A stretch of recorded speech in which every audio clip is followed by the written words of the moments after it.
అన్యాయం, బాధితుల ఆందోళన. సిద్దిపేట జిల్లా దుబ్బక నియోజకవర్గం మీరుదొడ్డి మండల కేంద్రంలో ఇందిరమ్మ ఇండ్ల జాబితా విడుదల చేయడంతో స్థానికంగా ఉద్రిక్తత నెలకొంది. అర్హత ఉన్న తమ పేర్లు జాబితాలు లేకపోవడంతో పలువురు నిరుపేదలు శనివారం విలేకరుల సమావేశంలో ఆవేదన వ్యక్తం చేశారు. గుడిసెల్లో నివసిస్తున్నాం, పాములు తేళ్ల భయంతో బతుకు దెబ్బతింటోంది. ప్రభుత్వం ఆశలు పెట్టుకున్నాం, కానీ జాబితాలో మా పేర్లు లేవు అని బాధితులు ముక్కపల్లి ఎల్లవ్వ, వెంకటవ్వ, స్వామి తదితరులు ఆవేదన వ్యక్తం చేశారు. అధికారులు తక్షణమే స్పందించి తమకు న్యాయం చేయాలని కోరారు.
మంచిగా రాయ్యా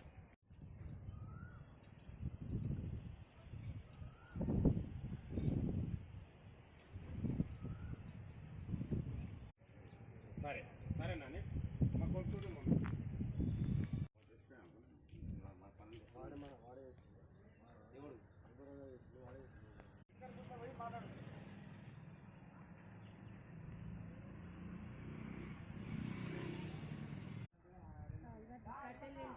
అన్ని పాములే తగ్గిన సాయం చెప్తే ఏమైతే సర్కారు ఒక్కొక్క ఇట్లా 4-5 ఓట్లున్నాయి మావి.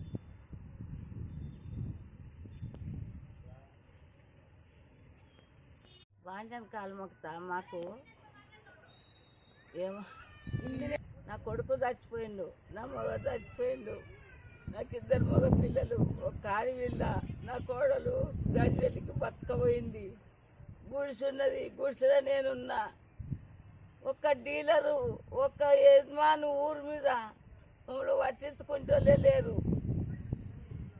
సాయం సారు, మేము ఎట్లా బతకాలి? ఉండేది గుడిసెనన్నీ రమ్మకు, మాకు కాలు దాగున్నది. మీకు ఇంద్రమ్మ ఇల్లు వచ్చిందా? ఇంద్రమ్మ ఇల్లు వచ్చింది, కూలిపోయింది. సార్ నాకు గుడిసె, నాకు అమ్మ లేదు, నాన్న లేరు. 10 ఏళ్ళ కూడా గుడిసెల్లే ఉంటారు. నాకు గవర్నమెంట్లో ఇల్లు వచ్చింది. ఫస్ట్ లిస్ట్లో నాదే పేరుంది. నిన్న దుబ్బాకపోతే లిస్ట్లో పేరు లేదని చెప్పేసి పంపించారు. సెక్రటరీని ఎంపీడీఓ ఆఫీసులోకి పోయి అడిగితే నీ పేరు లిస్ట్లో నీ పేరు లేదని మరొకరు 15 ఏళ్ళ కూడా గుడిసెలు ఉంటాం సార్.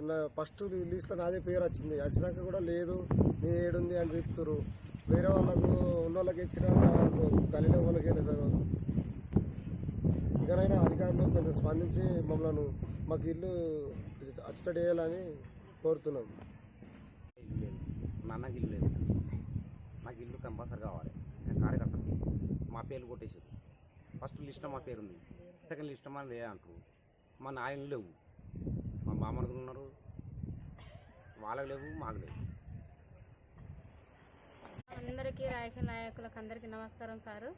మాది గుడిసున్నది, 22 సంవత్సరాలు అవుతుంది. నా భర్త చచ్చిపోయి నల్లనాగం గారి చచ్చిపోయిండు. మాకు అప్పుడు కూడా ₹1 రాలేదు.